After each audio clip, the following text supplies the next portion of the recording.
morning, Stanford High School. My name is Davion Blackwood. And I'm Vishnu Ramesh. Welcome to our last edition of Connection Time News for the first quarter.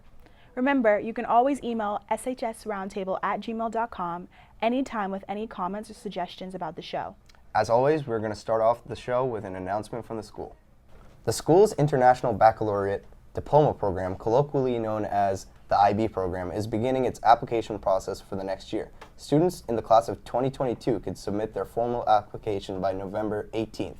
For those not sure yet, the school is holding information sessions for both students and parents on these dates. With any questions, email tclark@stanfordct.gov and check the school website. Next up, we want to talk about an upcoming event going on at the Avon Theater on Bedford Street here in Stanford. On November 6th at 7:30 p.m., the theater will be playing the new film, Parkland Rising. On February 14th, 2018, a school shooting took the lives of 17 people and suddenly changed the conversation about guns in America. Local and national news crews descended on the suburban town of Parkland, Florida, in droves. A handful of media-savvy student survivors saw that all eyes were on them and seized the opportunity to be heard. The film, directed by two-time Emmy winner Cheryl Horner McDonough, tells the story of these Parkland students and their journey creating and leading the March for Our Lives movement. Again, that's Wednesday, November 6th at 6:30 p.m. at the Avon Theater. Sounds like an interesting event. I'll be sure to check it out. We now move to some important news for this year's senior class. As some of you may have heard, the University of Connecticut created a new policy for this year regarding financial aid. We spoke with the coordinator of the school's AVID program for more on this. So there is a new president of UConn, and he released a press release talking about the Connecticut Commitment, which is going to provide aid to students who have a combined income of $50,000 or less. The goal is to make going to UConn affordable. For some students, this will mean going to UConn for free. And where do you think UConn is getting this money? So in the article, he mentions that they're doing an aggressive fundraising campaign. I believe that they've been working to make the school more affordable. In the past 5 years that I've been running AVID, we have a lot of students who go to UConn Stanford for free right now. I just believe this is going to really open up doors for a lot more students to go to UConn stores as well. So one thing, you still need to be able to get into UConn. So you need to have the grades and the SAT scores to be accepted into UConn, and that's not always an easy feat for everybody. But the other thing is that you really want to sort of make sure you are talking to your families about your income and your reported income and working on your FAFSA so that you sort of know where you stand. Once you have that FAFSA done, you'll really understand if your parents' reported income is over $50,000 or under $50,000. Okay, thank you so much. What a wonderful opportunity. Hopefully we'll see more public colleges following suit. We now want to send it over to Joe Nathanson and his special guest co-host for our regular sports segment. Guys? Welcome back to the third sports segment of the Roundtable Connection Time News. My name is Joe Nathanson. And my name is Tom Connolly, filling in for Devin Yagmai, who could not be here today. Let's get right down to it, shall we? For the Pink Out, Stanford High played Capital Prep and won by a score of 49-14. In the first 8 minutes of the game alone, Stanford High scored 16 points, including a safety and 2 touchdowns from Alan Paul and Tyreek DeVoe. On Friday, October 18th, Stanford High School held its 7th annual Pink Out game in honor of breast cancer awareness. Over the last 7 years that the Pink Out game has occurred, Stanford High School has raised an amazing $75,000 and a total of $9,000 for just 2019 alone. Several Roundtable reporters reported live on the scene at the Pink Out game. Well, I think my favorite part of this game is the energy, the crowd. We always get a great crowd. I hope you could pan and see. There's thousands of people here. There's probably more people here ever that's been in Boyle tonight because we're filling the stands up. That's what we do here. Black Knight Nation strong. It's all about the kids. Yeah, we're in the lead right now. Do you think we'll be able to stay and win the game? Oh, absolutely. You know, I've been watching this team and this group of coaches over the last several years. We're focused. They're dedicated. There's a lot of love out there, a lot of family. Obviously we're up a little bit right now. It's 23-0 in the first quarter. But good sportsmanship. I hope that we got a good, safe game, and we're ready for our next opponent next week. She wants to know how my second pink out is. So let me tell you what, the second pink out is a whole lot easier than the first one. Because the first time, I was nervous as all heck. And now, it's cake. We're all good. Hi guys, I'm here with Mr. Ringel. and Shayna. So guys, how do you guys feel about the game so far? We're winning. It's awesome. I'm having a great time. Having a great time. Always love Pink Out. I came back from college to just see it. Thank you. Next up, we have boys soccer. The boys soccer team capped off their season with a record of 7 wins, 8 losses, and 1 tie. In their last home game of the season, they beat FCI powerhouse Wilton High School by a score of 3-2. The win was led by senior Kenley Lelane, who had 2 goals, and Richardson Michelle, who had 1 goal in the win against the undefeated Wilton Warriors. This win sealed the deal for the boys soccer team and their qualification in the state tournament. Also, they beat Trinity Catholic by a score of 3-2 to win the city championship. Congratulations, boys. Yeah, the boys soccer team, their season has been an exciting one, and they actually scheduled their senior night in their second to last home game because they thought they were going to lose to Wilton because Wilton's had a really good season. And we were actually able to give them their only loss of the season in our last home game. So props to the boys soccer team. Let's wish them the best in the state tournament. On to field hockey. So the field hockey team has had an up and down season. They have a total of 2 wins, and they played their senior night game on Wednesday where they won. That's it for this segment of the sports section on the Roundtable Connection Time News. See you guys next time. Hope you enjoyed my presence because this will probably be my last time ever doing this. Thanks, guys. We're glad to see the fall sports season coming to a positive end. And thanks again to Tom for filling in for Devin. Moving on, as we approach the 3rd decade of the 21st century, social media platforms like Instagram, Snapchat, and Twitter have taken over the teenage world. Looking through Stanford High's halls and classes, it's impossible to miss teens scrolling through their feeds, watching stories, or writing a caption for their newest post. Some Roundtable reporters spoke with Stanford High students about how they feel about social media and its impact on their lives. Here's what happened. My name is Lexi Salvatore, and I'm here with CJ Stone, Cameron Cahoon. And today I'm going to be asking them whether they think social media positively or negatively affects their day-to-day life. Positively, because it helps me look at things that happens in the world. I don't watch the news that much, so I use social media to do that. And for you? I think it negatively affects my life, even though I like it, because I just waste so much time on social media apps. Oof. Well, I would say in some ways positively. I recently lost a pet, and so I was able to post on a social media site to try help me find him. Negatively in the sense that it takes a lot of time out of your day if you're constantly scrolling through Instagram, Facebook, Snapchat for you young people. But I just took those apps off my phone, so it's not as much of a disruption in my daily life anymore. Yeah, definitely. And for you? Positively, because it keeps me connected to the world. I don't really have time to watch the news, so I can go on social media and find out what's going on. Hi, I'm Connor, and I'm here with Brianna. Michaela.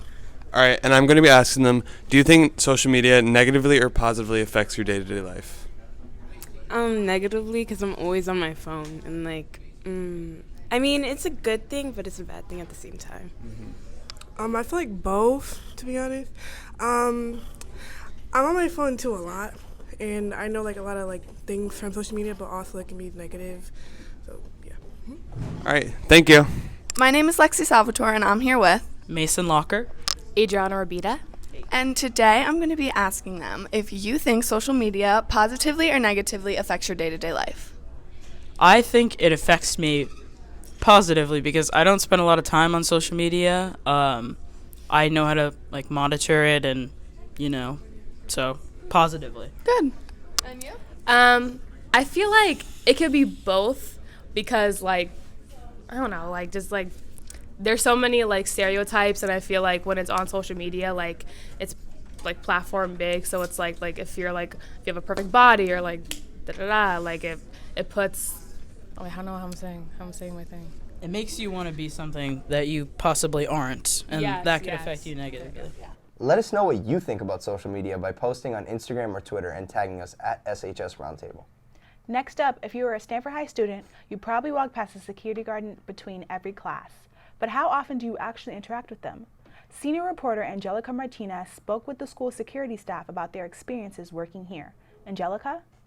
Hi, my name is Angelica Martinez, and I'm here with security guard of Stanford High. Donovan Prawl. JJ.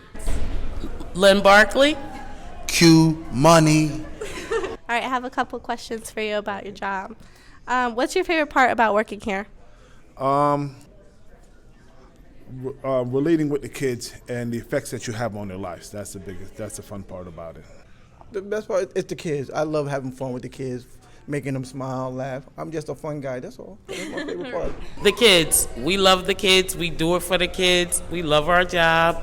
It's been, going on 15 years for me, 25 in the building.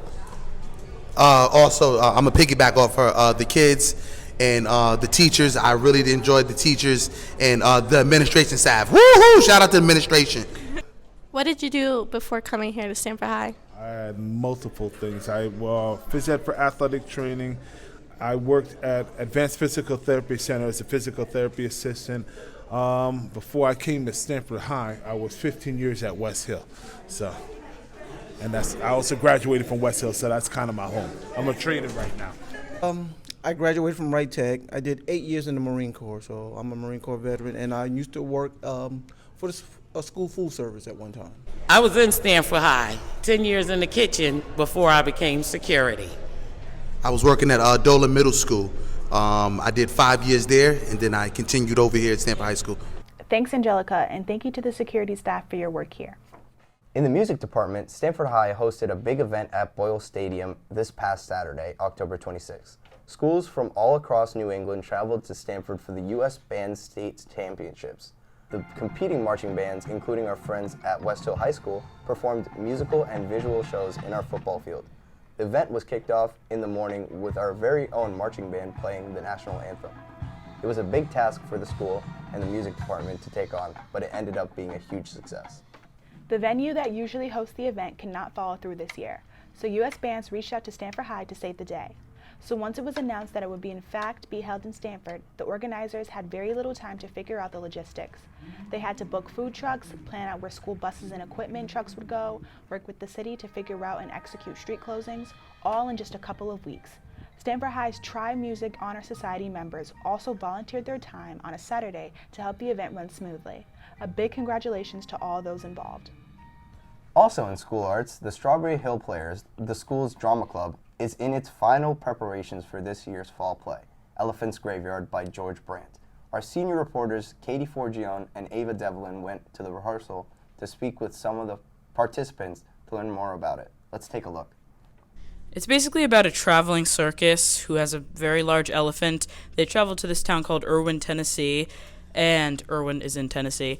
And basically they're doing a parade through the town, and should I say what happens? The elephant does something bad, and then in result of that, the elephant is hung, and the hanging goes really badly. It's a really deep show, and it's kind of sad, but it's very, very good. What is your favorite part about the fall play? I guess just being with the cast and seeing them grow as a cast and bond and delve deeper in, they're staring at me right now, and delve deeper into the show and develop their characters. It's a lot of fun. So what's your favorite part of the show? Definitely getting to know the cast, and the whole experience is really great because this is my first year at public high school. So cool. And what's yours? Well, this is my first show at Stanford High, and like Jada said, I just really love meeting all these new people and getting the experience to go on stage and perform this beautiful groundbreaking show. So, yeah. Thank you. Thanks. It looks very interesting. To repeat, the fall play performances will be on November 8th, 9th, 15th, and 16th at 8 p.m. Students go for $10 and teachers go for free. Also, some teachers give extra credit for students who go. So be sure to ask around and find out. Good luck to the Drama Club with their first show of the year. And now, finally, before we close out the show, we want to send it over to Kaylin Coleman to update you on what fun distractions we at the Roundtable have been up to. Hi guys, it's Kaylin Coleman. I'm back here with the distractions. We sent a couple Stanford High students out to see and quiz them on how good they are with geography. Okay, so first question. Is Iceland covered in ice? No. No? What's your answer? Probably not, no. No, it is not. No. No? No, what do you say? I was going to say yes, but no, I guess not. No. No. No. For the most part, no. No. It's covered in trees. No. It is not covered in ice. Which one of these is not a country? Mongolia, Costa Rica, Croatia, or Albania? Albania? Mongolia.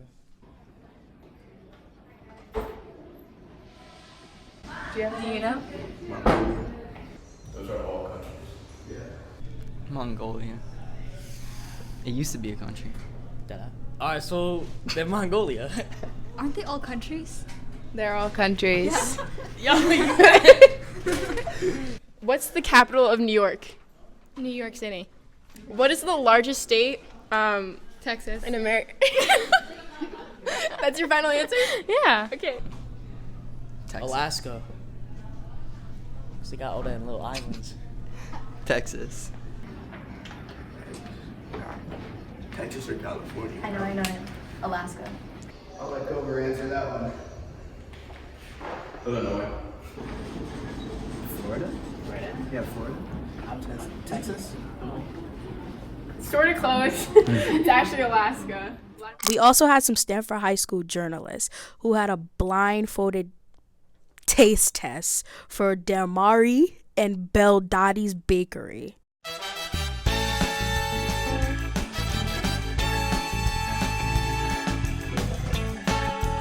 Hello everyone, I'm Zach Beldotti here with the Roundtable, and today we're going to be doing a blind taste test between Beldotti Bakery and Damari's Bakery here in Stamford, Connecticut. Hello. Today we have a panel of 4 judges who will be sampling 4 dishes from each bakery. They will be presented in front of them, and they will choose the best one, and then we will reveal which bakery each cookie belongs to, or etc. baked good. We have 4 categories. Categories are cookie, pastry, cannoli, and bread. We have tried to choose similar items for each thing. It was a little challenging for the bread, but we think this is a good test, so we're excited to see the results. Let's get started.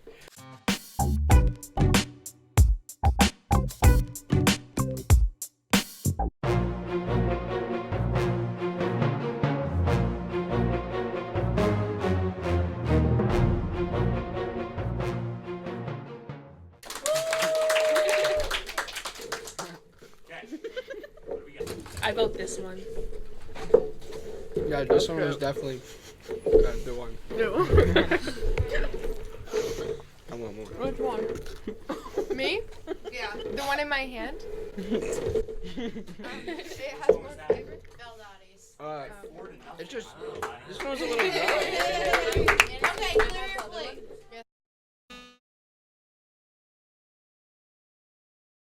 Looks tasty. Back to you guys, and that's it for the Roundtable Distractions. I'm Kaylin Coleman. Thanks, Kaylin. Thanks, Kaylin. Always a good time. Can't wait to see what you have for us next time. And with that, we have reached the end of our show. For more, be sure to check out shsroundtable.com and follow us on Instagram and Facebook at shsroundtable.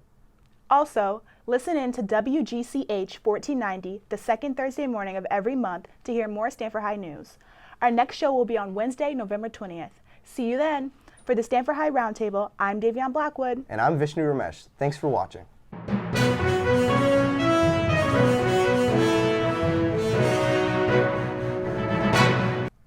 Also,